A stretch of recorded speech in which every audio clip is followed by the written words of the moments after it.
What streaming service is it on? It's on Peacock. I need to get that one. NBC network. Yes. Pee on my cock. No. Yeah. No. Speaking of that, not to brag. Speaking of that. Not that. It's just a small thing. Hey! I'm just gonna stop now.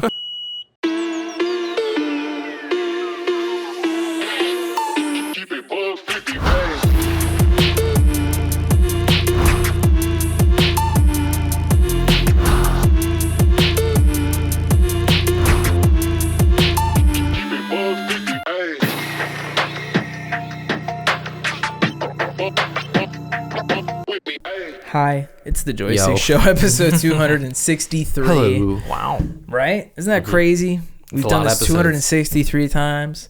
Isn't it 262 times ago, you and me did this together in a basement on a long table, and the basement was beige. There was records here. Remember that? That was different. There was TV different was stuff. there. Yeah. We had webcams there. The laptop was on the table. It was a whole different vibe. Look how far we've come. Matchbox 20. It's gonna be a good one here today. You know how it be on Joystick. We sit around the table. We talk about some topics. Joey's not here today. Typically, I would make up some kind of lie as to why nobody's here today, but we're filming this on Halloween, which might as well be like Joey's second birthday, so he gets a pass. I mean, where do you think he is for Halloween? Yeah, I'm just trying to think. He's trick-or-treating.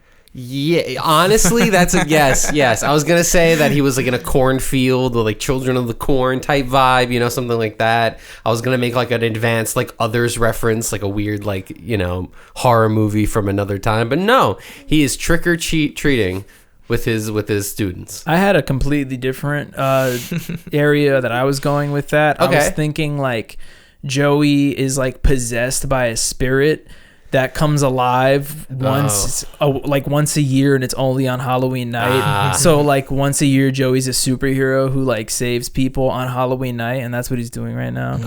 Joey is the Phantom. Wouldn't it be cool if it was like only on like No Soul, like All Saints Day or All Souls Day or something like just that? like ethereal holidays. Yeah. He's like I can't go do podcasts. But that would work. That would work every day. It's like today's the Feast of Timothy. Like come on. He has a calendar of all the patron saints days. He's like, there's an Orthodox saint. Let's do it. But yeah, it's going to be cool. It's going to be grand. It's going to be... Somebody give me another adjective that is a synonym of those two words. Chill as fuck. Chill as fuck. You heard it here. We're going to talk about some stuff, some TV, some sports, some games in that order. So let's start off with the TV. I made a mention last week that I started a show and that I wanted to give it some time for myself to finish it before I reviewed it. El Papel? Yes, El Papel. I also made a mention that at the time 10 episodes were out and that I wanted to kind of like, I wanted to space it out. I didn't want to get to 10 too fast and then have to wait for 11 to come out, So I was like, maybe I'll watch 7 and 8 and then next week I'll watch 9 and 10 and 11 or something. No, it's just 10 episodes in season 1. It was one of those one and doneers. They already released all of them. So I was like, okay, I guess I'll just watch all of it then. And I did. And now I can actually talk about it. It's a good show. I'm a fan. It hooked me, and I'm glad that it did. I made a mention last week that I felt it's a good amalgamation of The Office and Parks and Recreation, which right off the bat, I'd like to take a second to mention.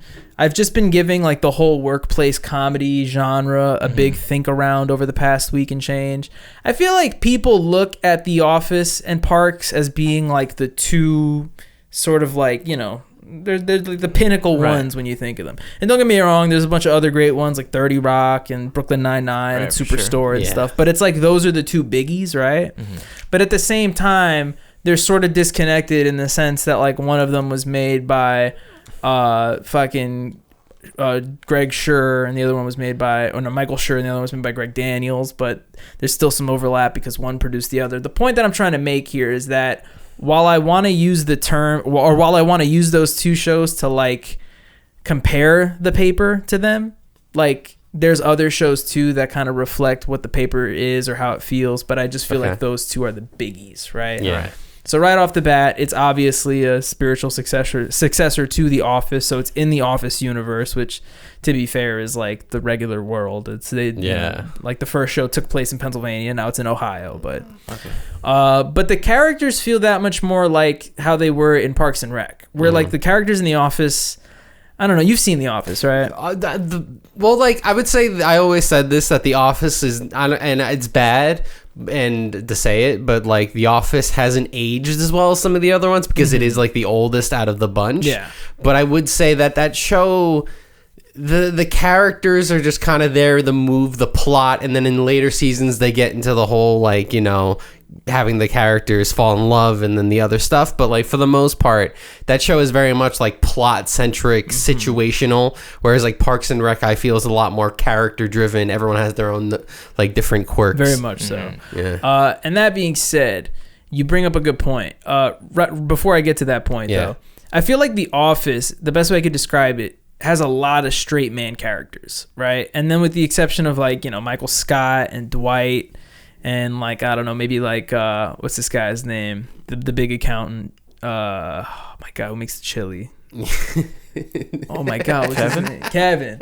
Like, you know, those are the more like goofy, you know, like out of place. But that characters. also makes it like so much more like an actual office. Yeah, so many people are there. They're like, why are you filming me? I'm trying to do my fucking job. But you could also make the argument that it also could damper the show a little bit in terms of having less characters that are more, you know, less television-like, I guess. Right. But in this case, I don't really know that the paper has any straight man characters at all, you know? Similarly to Parks, where I guess the closest one would have been Ben, but even then he had his own quirks and stuff. But every character in the paper just feels like a cartoon character. And in fact, actually, no.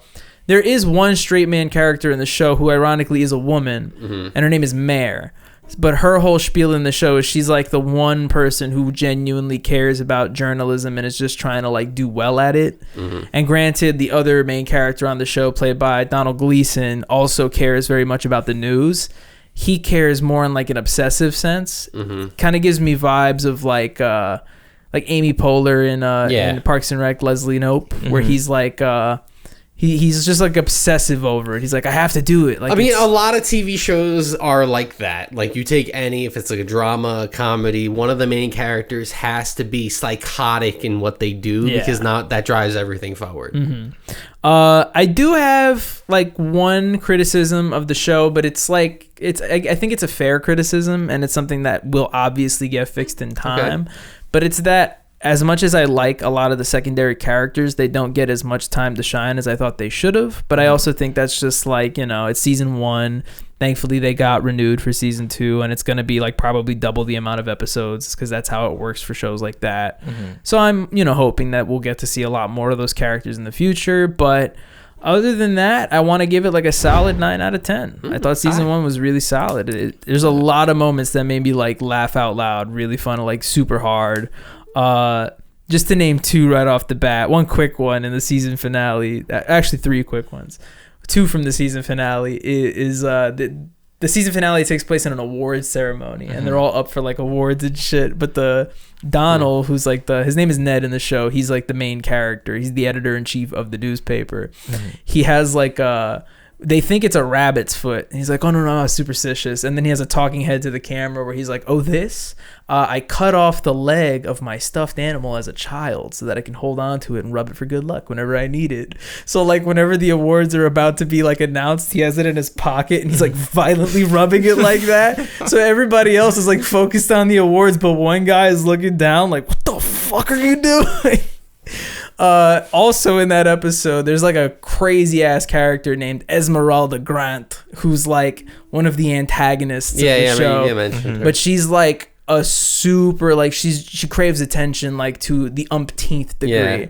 So in this episode, even though she's not up for an award, she's just like desperately trying to get to the stage to try and say anything. So like one of them wins an award and she's like, we did this together. Yeah. She's like, no, we didn't. Like, get out of here.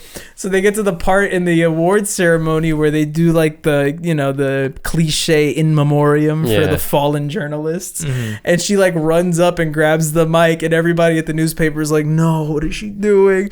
And as the guy playing the piano is like playing it, she just like improvs a song where she's like, Poor dead journalists. No one will ever read your stories again. And I was dying, bro. It's like the stupidest, cringiest shit. And the last thing that I'll mention, fucking, oh man, did it leave my head? Don't tell me this left my head. The show has great moments, though. There was one that I wanted to mention that I completely forgot, but it was good. I promise you that. So I had a question. You said it's more like Parks and Rec, right? Yeah. So would you say it's like beginning of Parks and Rec or like end of Parks and Rec? Because like both of the Office and Parks and Rec, they kind of have like a vibe switch. No, absolutely. Yeah. I mean, everybody tells you not to watch the first season of Parks and Rec. I will say, this show has a really good stride. Like it starts off strong. Oh, okay. I would say it's if you want to get that specific with it, it feels maybe like season 2 of Parks and Rec. Because by that point, it feels like in season 1, the characters are supposed to be melding with each other, but like nobody acts like how they do at the end of the series. So season 2 is really where they're like, fucking Tom is like, oh, I'm a playboy business guy, and Andy's like, I'm an idiot, but they work together, I guess.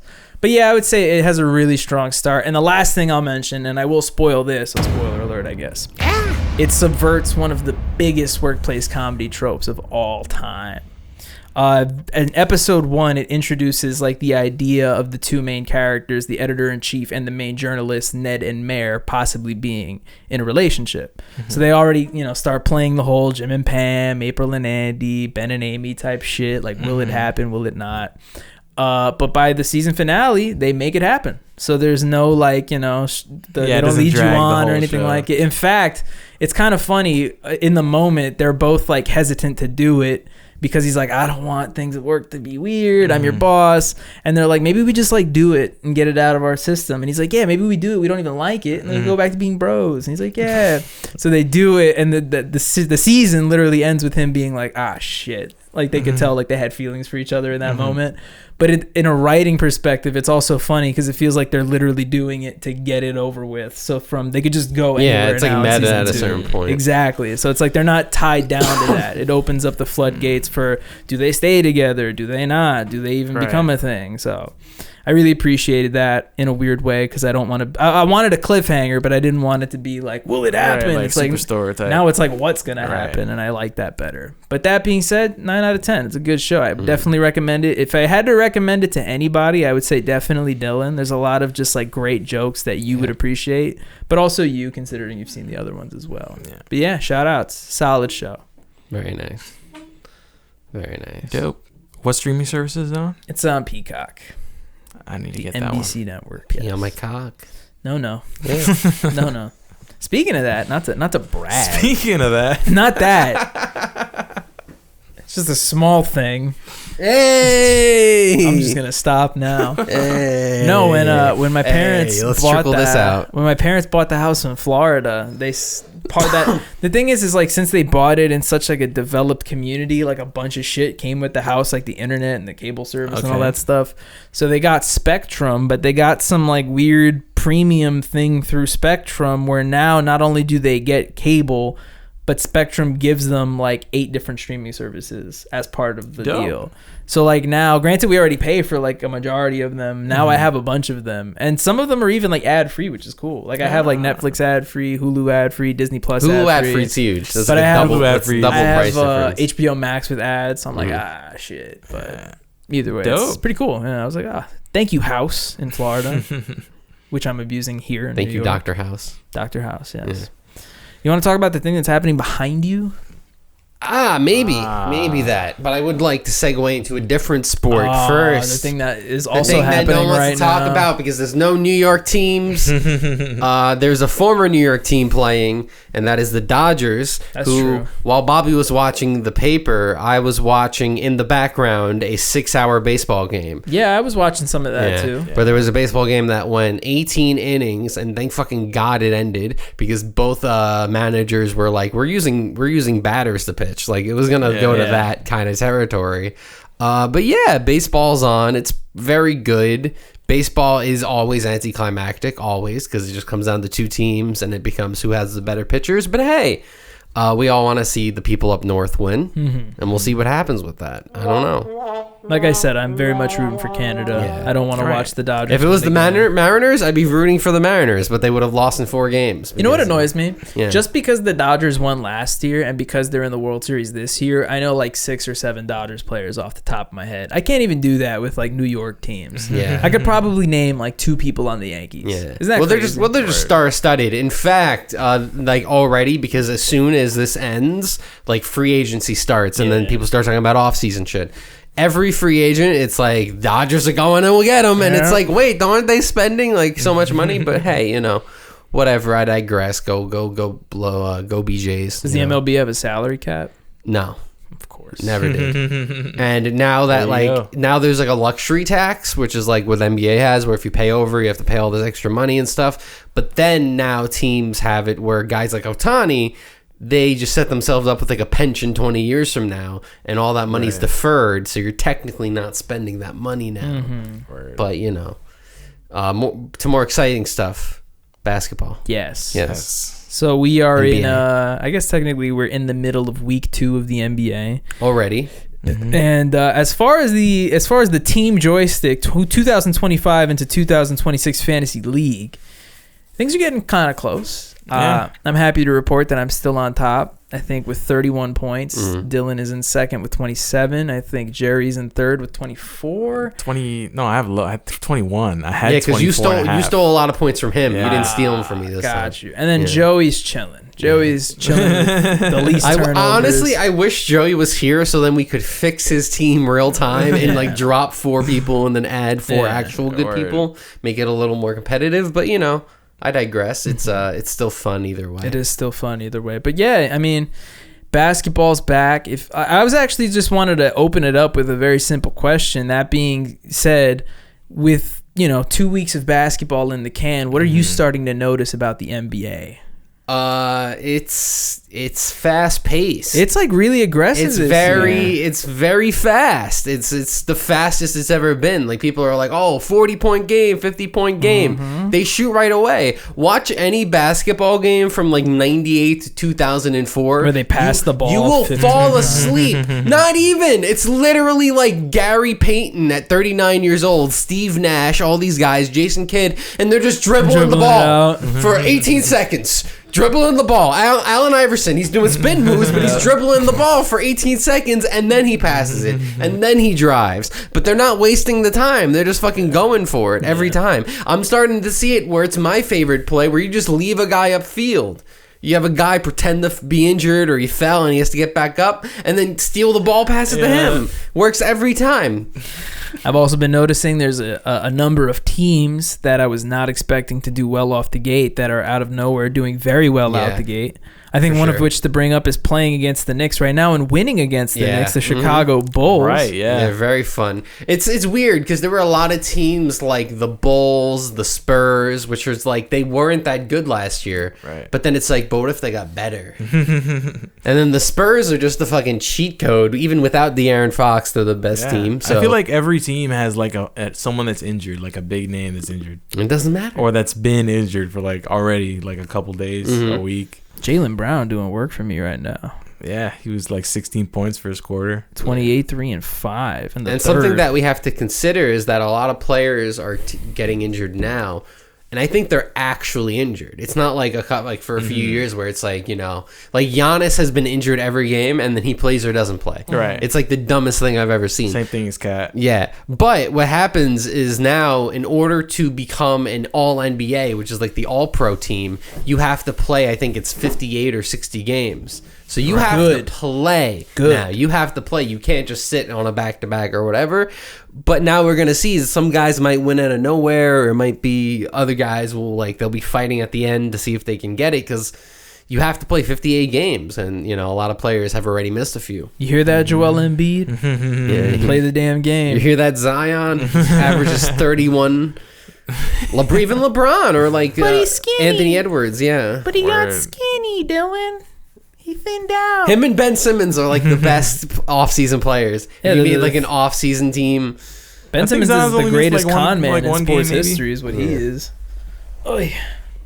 That being Right. said, though, I was going to make a mention of of the worst basketball team in the NBA right now, the Brooklyn Nets. Yes. Just holding it down. They're so good at being bad. It's crazy. And I think that makes it hurt is that like they almost have a comeback every game. I was literally about to say Against the Hawks, they were literally up 13-0 or some shit like that. At the beginning of the game. Yeah, at the beginning of the game. I think in 4 of the 5 games, the Brooklyn Nets were down as much as 25 plus points and were able to bring it back to single digits just to choke it in the final minutes of the fourth quarter. Yeah. So it's like it hurts extra because it'd be one thing if we were out there losing by like 40 points every single game, but it's like you give me the hope of showing me that you can do what it takes, just not consistently enough to get the win. Right, and it's it's like like you sit there and watch the whole game. But that being said, one thing I've realized is it makes it a lot easier to enjoy basketball when you have a fantasy league. Because it's like, gives a fuck if the Brooklyn Nets are doing well. I got like 8 other players I got to keep track of and make sure that they're doing well. So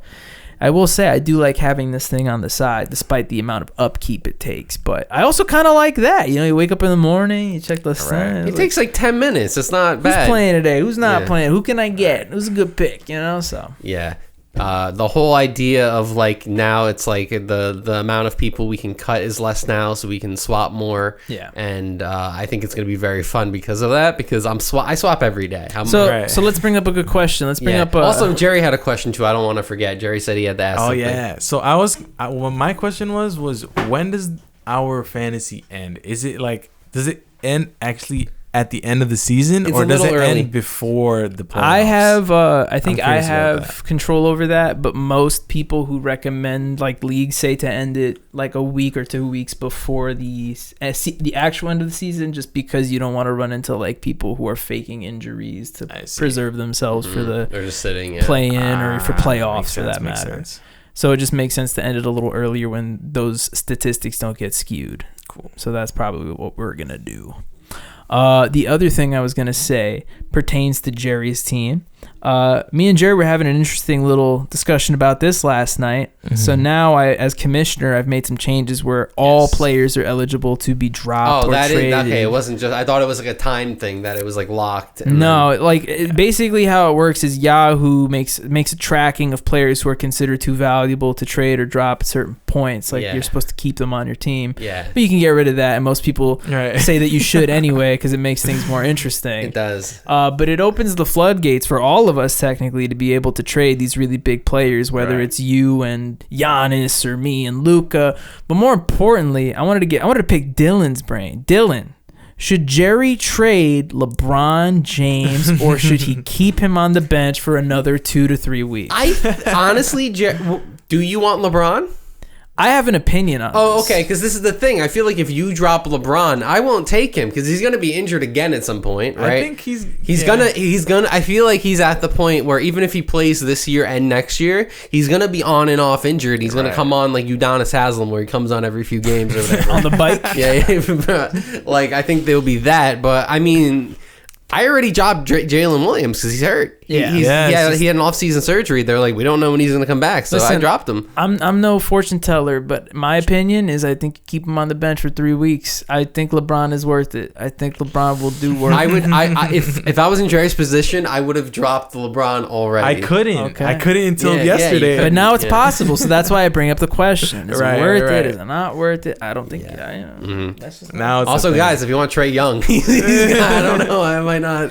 You know, it's sad. I did want him, and I watched that game live, and I was like, "Fuck you, Dylan." The thing about me trading like LeBron or even De'Aaron Fox is like when they come back, they always have like a great game, and then it's like well, De'Aaron's more worth it, especially with the team surrounding him. That's what I feel like he won't get a lot of opportunity. That's a good point too. Yeah, he's playing with Wemby's just gonna do his thing.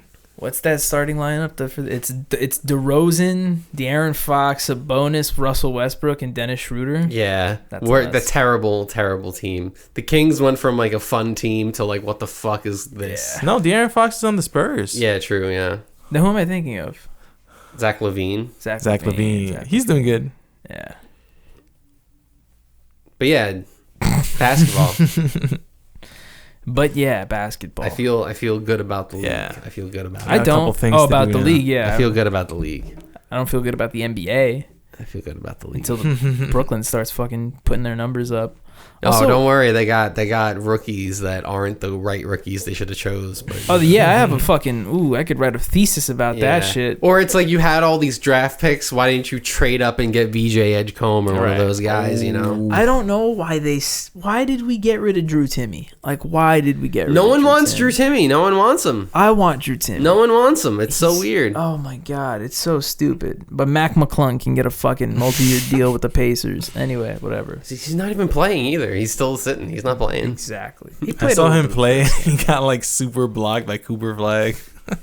Nah, he's gonna start doing all those dunks mid-game. It's gonna be cool.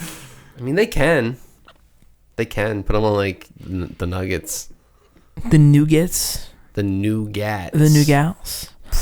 But shout out to basketball. You know, there's still a lot more league left. Right. We'll see how things go, and may the best man win. I hope Joey wins somehow. That'd be incredible. Too. It's like that episode of Billy Again, Mandy you have to take commissioner control and have him and drop a few people. He has like 3 or 4 bad people. If you just swap those people, he'd be actually pretty good right now. Well, maybe that's what we could do next time he's on the podcast. Yeah. We could give him some little assistance. Yeah. Right. We'll drop some of the players. Julius Randle. We'll be real with them. Like, keep Chet Holmgren. He's good. Keep Franz Wagner. He's like top 30 right now. Right. But Trey Murphy the third. Maybe you don't. Bobby Portis. Bobby Portis is so bad, bro. Shout outs to Bobby Portis right now. Last thing I wanted to mention before we get into the typical ending spiel. Yeah. I had a little. When I stream on Twitch, I typically like to do these little like marathons where I'll play through all of a type of game or something. I don't know. It's cool for me because it's easy content, but also it allows me to kind of like go from title to title and see what changed, what got better, what got worse, etc. Mm-hmm. So I've done it for Sly Cooper. I've done it for Tony Hawk. I'm planning to do it at some point for both the Arkham games and the Kingdom Hearts series. Bless you. Thank you. But recently I was like, I want to do something for Halloween. Also, I haven't really streamed in a bit. So I was like, what's a good like Halloween series of games? And I was like, fuck it. I'll just play the Scooby-Doo PlayStation 2 games. So I played Scooby-Doo Night of 100 Frights, Mystery Mayhem, and Unmasked. And a brief run through of all of them. Nice. Night of 100 Frights. Have you seen this game? Yes. It's considered like the pinnacle Scooby-Doo game, kind of like how Battle for Bikini Bottom is considered the pinnacle SpongeBob game, right? Okay. When I was a kid, I rented it from the video store a couple times. I remember playing it, but not getting like very far into it.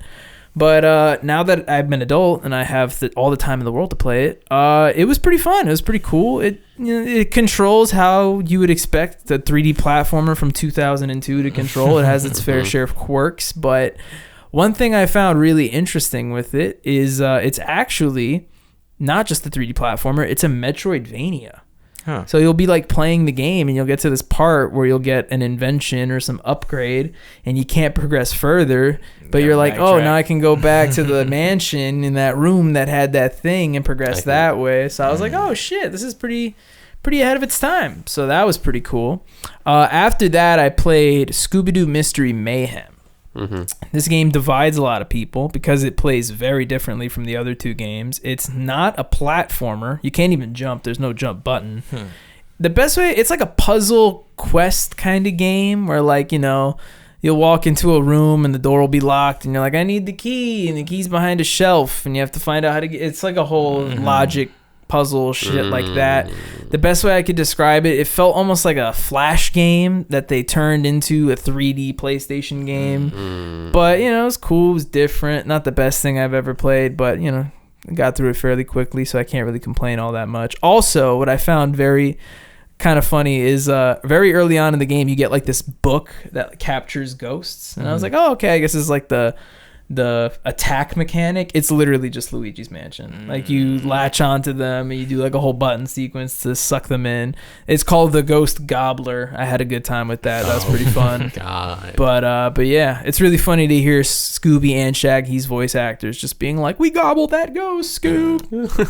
So then finally I played Scooby-Doo Unmasked, That's the one, I think. That's right? The one. That's the one. So the thing is like I'm partial to that game because I played it growing up, but replaying it as an adult, I have one major criticism being that game has nothing to it. It's literally 3 worlds. Each world has like 3 levels, so you can really sit down and beat it in like a couple hours. Really, it's not that big of a game, but it's just one of those games, man. Like you got to keep in mind, I've played a lot of 3D platformers, so I feel like that gives me a little bit of authority into saying what makes a 3D platformer work and when it doesn't, right? So like going back, not to go on a whole tangent, but you have games like Spyro the Dragon, right?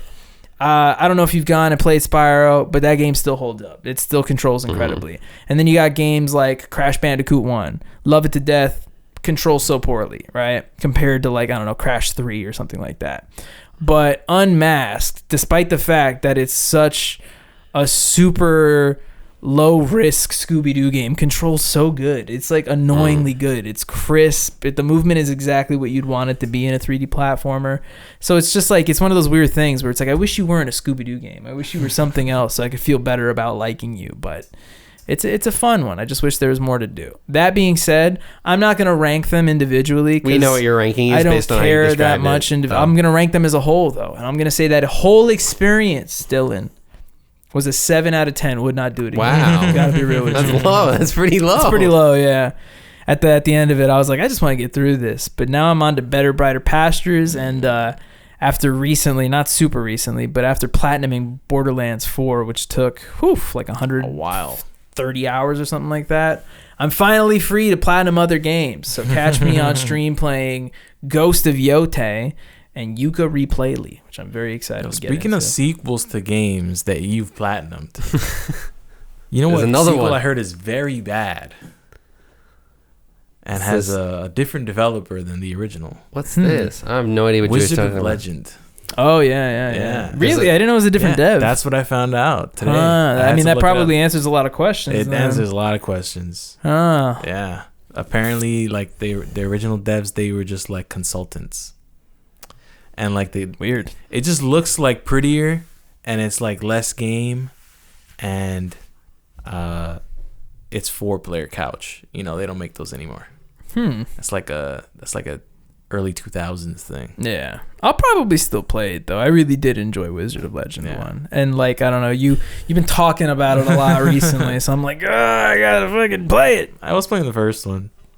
Man. Stop it, Jerry. I gotta download all these games. Anyway, let's recommend some music. Yeah. I'll go first. Cool. I listened to a crap ton of music. It was one of those weeks where like I went out to my Discover Weekly and every song I was like, fuck, man, that's going on the playlist. Mm-hmm. But the song that I'm choosing, I did not find from my Discover Weekly. And I do want to do the thing that Dylan loves that I do, where I shout out a different song. Oh, cool. I'm going to do it also. And I want to shout out 2 songs. I want to shout out a song called The Riff by Wilt. Incredible song. Just so good. And then the other one is a song that Jerry hit us up in the chat about. Shout out to Designer with his comeback, bro. Yeah. He's talking to Jesus, and he's doing it well. But I'm actually going to give my jam of the week to Leon Thomas, who dropped an EP. This motherfucker cannot stop with the music. It's nuts. But shout outs to his song 5 More Minutes. It's just a really good R&B hit. Shout outs. Nice.